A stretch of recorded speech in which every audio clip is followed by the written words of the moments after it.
Welcome to this course on Microsoft Excel, where you will take a journey from being a beginner in Excel to becoming an advanced user of Excel. Businesses are heavily using Microsoft Excel for data analysis and data visualization. It has become a must-have skill for almost every managerial job nowadays. On the other hand, students are not finding resources which teach this topic not just as an academic subject, but also show actual use cases of Excel in business scenarios. We have designed this course for such students who are beginning their data journey and those business managers who want to increase their office productivity. If you regularly put 1 hour a day, within a week you will be able to use Excel proficiently for analysis and visualization purposes. We start this course with the very basics of Excel. Then we cover all the essential formulas that you must know. Next, we increase the level and start learning about tools such as sorting and filtering data, formatting data, and pivot tables. After that, we spend some time learning about all the popular charts and graphs in Excel. In the last part of the course, we take this to the final level when we discuss really advanced topics such as macros and goal seek, etc. The ideal student for this course is a business manager who wants to expand on the analytics skills, or a student who wants to start a career in data analytics. There are no prerequisites for this course. We only ask you to do practice exercises side by side. If you have any doubt or query throughout the course, you can post them in the discussion forum. I will be personally solving all your doubts, so feel free to have a look at the course description, and we look forward to seeing you inside.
In this video, we are going to learn the following things.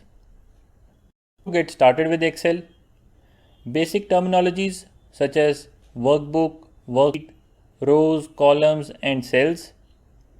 And lastly, what is ribbon and what are the various tabs in the ribbon. So let's start. The first thing we have to do is start Microsoft Excel. To start, it should be installed in your system. If it is not installed, you may need to visit the Microsoft website to download the video. You will be able to add, delete, rename, and rearrange worksheets in your workbook. You will also learn how to add, delete, and resize the rows and columns in a worksheet. So let's start. If you remember from the previous videos, a workbook contains many worksheets, and these worksheets are like pages of a notebook. Whatever we do on one sheet will not impact the other sheet. This is where we can find the tabs for each sheet. Let me give you an example of how sheets are used. Suppose you want to maintain performance record of students of standard 8th. So your workbook will be for the standard 8th, and in the workbook you can have each sheet for each subject. So sheet 1 can hold data for English, sheet 2 for maths, sheet 3 for science, and so on. In this way, your data will be well organized. Now, it will be more convenient if your sheet name was English instead of sheet 1. It's very easy to rename a sheet. Double click on the sheet name and give the new name. So let's rename it to English.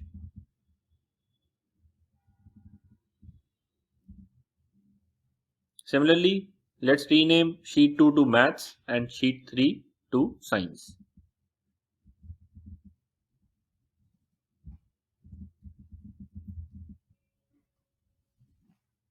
Now, if I want to keep record of more subjects, I would need more sheets.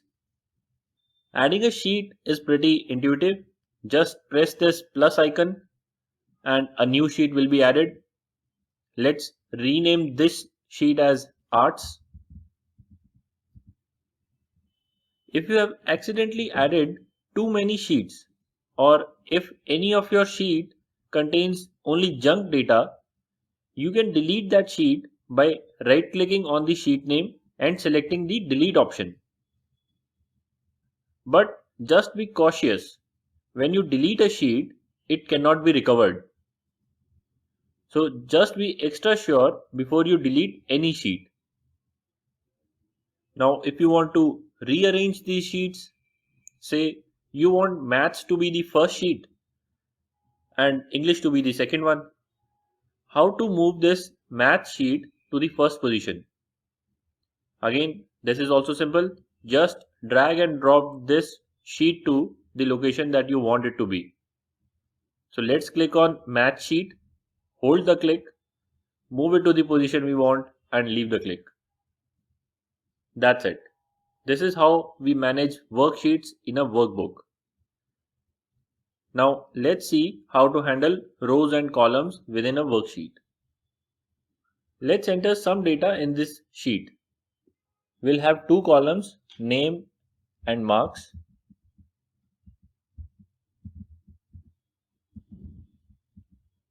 We'll input sample names A, B, D for student names, and we'll input sample marks 80, 82, 85. If you want to add more students, you can add them below this fourth row. But if you want to add data between these existing rows, say you want to add a student C between student B and D. For this, I need to insert a row between B and D. To insert a row, we right click on the number 4 of this row 4 and select the insert option. Notice that a new blank row is inserted at the 4th place, and the row which was earlier at the 4th position now becomes the 5th row. And now we can enter the student C data also. So C student scored 75 marks. Same goes with columns. If I want to insert a column named roll number in the beginning of this table, I need to insert a blank column in the first position. So I right click on this first column and select the insert option. Notice that again a blank column comes exactly at the position where you asked to insert the blank column. The column which was originally at position A now is at position B. Basically, all the columns have shifted to the right. Now we can enter the roll number column also. Roll number,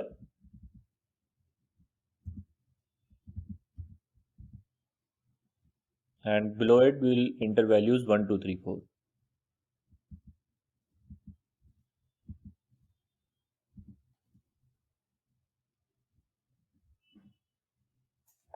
Okay. Now do you notice that we cannot see this roll number text completely? You can see in the formula bar that it contains the value roll number, but in the cell we only see roll num.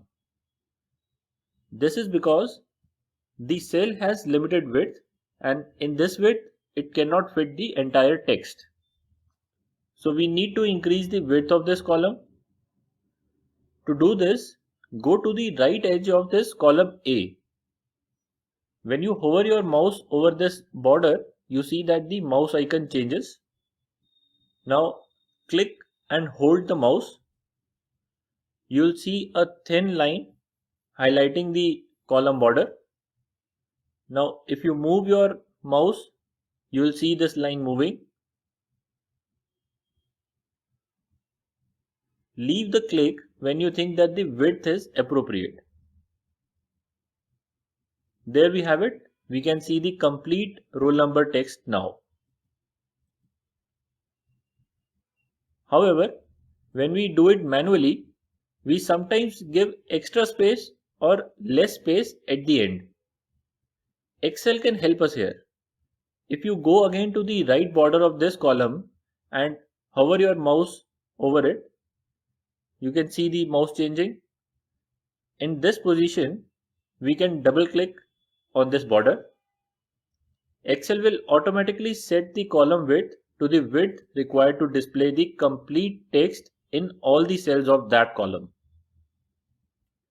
You can see that Excel has set the width so that roll number text is now visible to us. Just as we are resizing columns with the right border, we can resize the rows with the bottom border. Let's increase the height of this first row.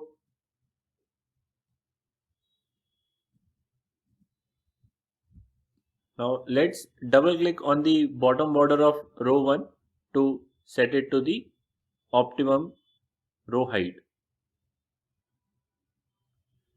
This is how we resize rows and columns. Now let us learn how to delete data in rows and columns.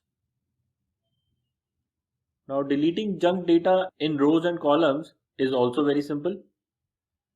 We just need to select the row or the column we want to delete, right click on it and select the delete option. So if we want to delete the 4th row, that is the row containing data of student C, we will go to the 4th row, right click, and here you can see that there is a delete option.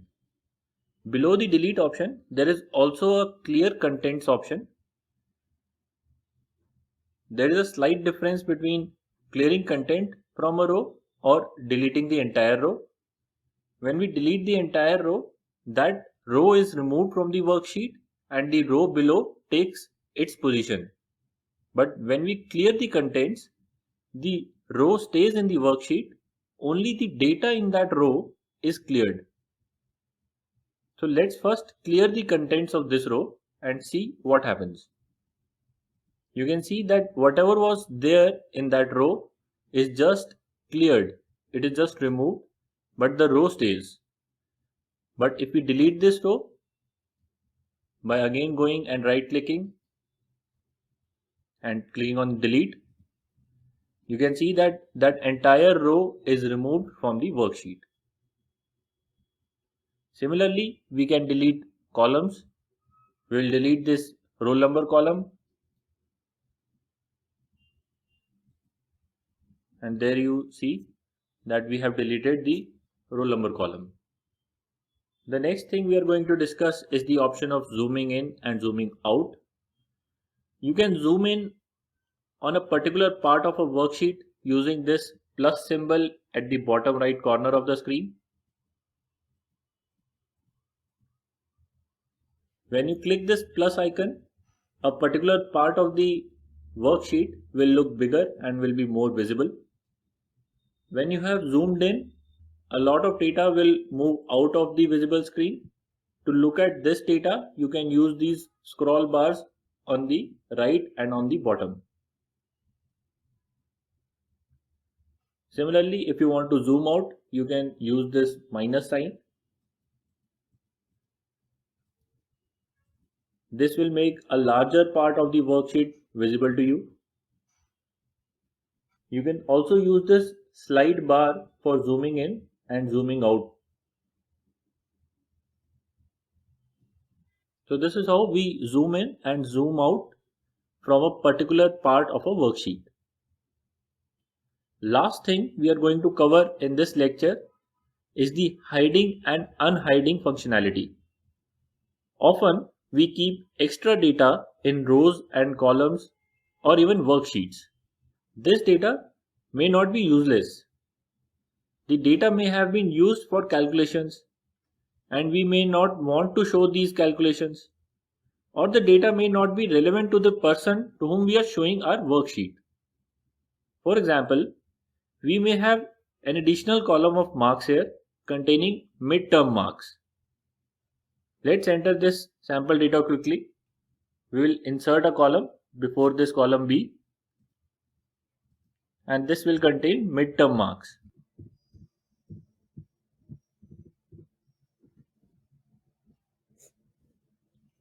Let's enter some values: 42, 45 and 50. And this column C is the total marks. Now if someone is just interested in the total marks column, you can hide the midterm marks by selecting this column, right clicking on it and selecting the hide option. Observe the column names here. There is a missing letter here because there is a missing column here. You can also see the border. The border looks somewhat different. There are two lines between A and C. If I hover my mouse over it, you can see the cursor also changes. The cursor has these two lines. Now if I double click, the hidden column becomes unhidden. This column is now visible. In this way, the columns of data that you want to keep but not show, you can hide them. Similarly, for rows, if I want to hide data of student D, I'll right click on the row name and select hide.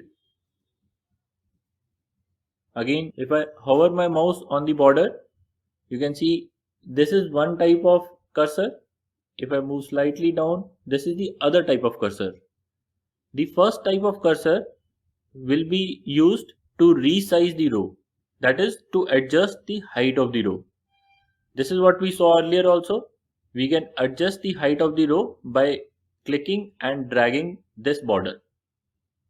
But if I move slightly down and the mouse icon looks like this, that is it has two lines, it means that you are trying to unhide a hidden row or a column. So here there is a hidden row. If you double click, it will unhide that row. Similarly, we can unhide complete sheets. The process is same. Right click on the sheet name and select hide. Hiding sheet is a common practice in businesses. Very often, only a sheet containing summary of the data and charts or graphs is visible. Other sheets containing detailed data are hidden. If anyone wants to look at that data, they have to unhide the sheet.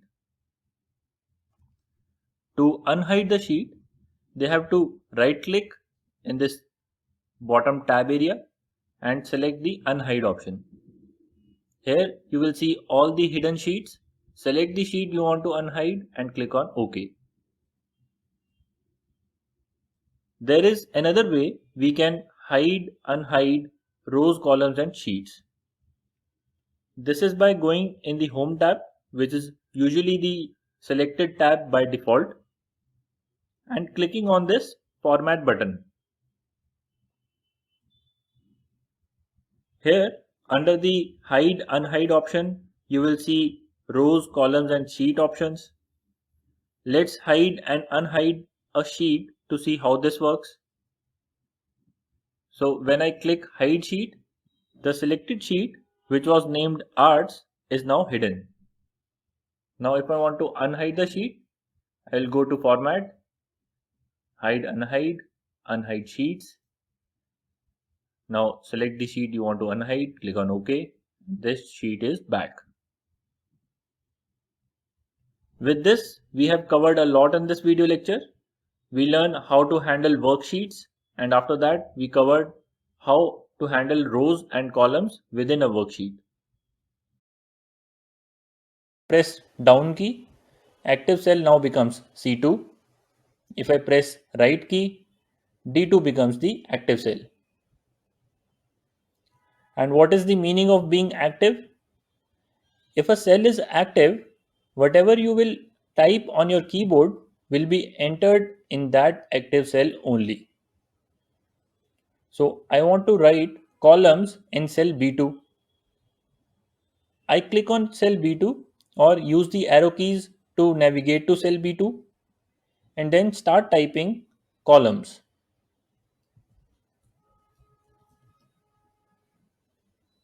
Then I press the right key on the keyboard. I am on cell C2 now. Now let's write 16,384, which is the total number of columns in a worksheet.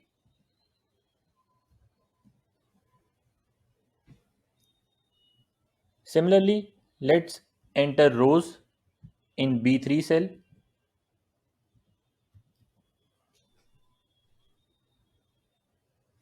The number of rows is 1,048,576.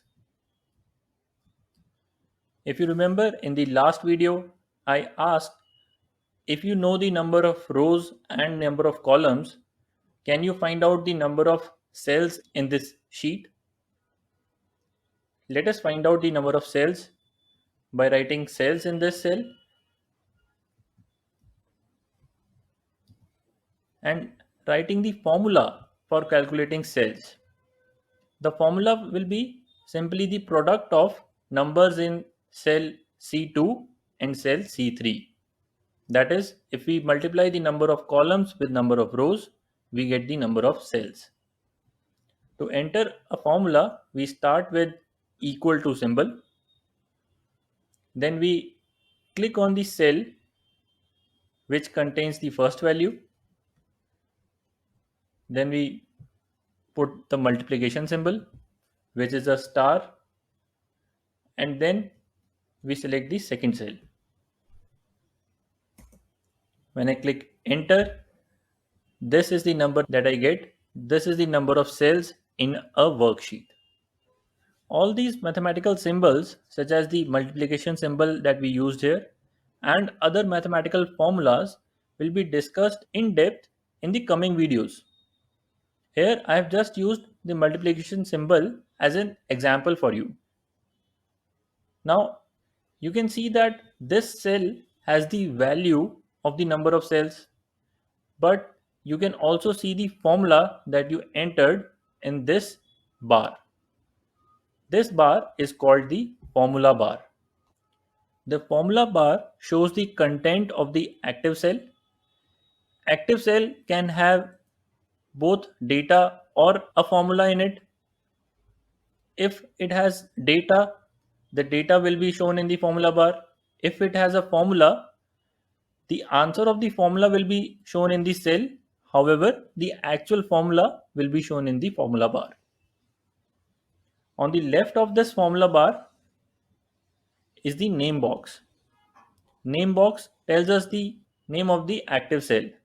So right now our active cell is C4 and that is the name we are shown in the name box. You can see the name is C4. C stands for the column name and 4 stands for the row name. So now you have created this worksheet which has some data into it. You would like to save this worksheet so that whenever you open it again, you access this same data. To save a worksheet, we use the file button. In this, you will see options such as new, open, save as, etc. Since we are saving this file for the first time, we will click on save as and we will select the location where we want to save this file. I am saving this file on my desktop. I am naming the file as Excel Basics. You can see that the type is selected as Excel Workbook, which has a default extension of .xlsx. Every Excel file that you save by default will have a file extension of .xlsx. If you want to change the location of where you are saving this file, you can navigate the location using these navigation folders, or you can enter the location on this top bar also. Now we will click save.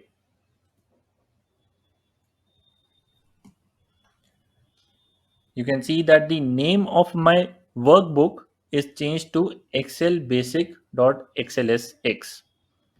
If I minimize this file and go to my desktop, you can see that I have this file named excelbasic.xlsx, and whenever I double click on this file, the same file will open up. Once a file is saved in its location, whenever you make any changes to it, you can just press this save button, or you can go to file option and click on save. Now let's close this file once and open it again using this saved file icon. You can see that your file was successfully saved. You can open it anytime and work on it again whenever you feel like.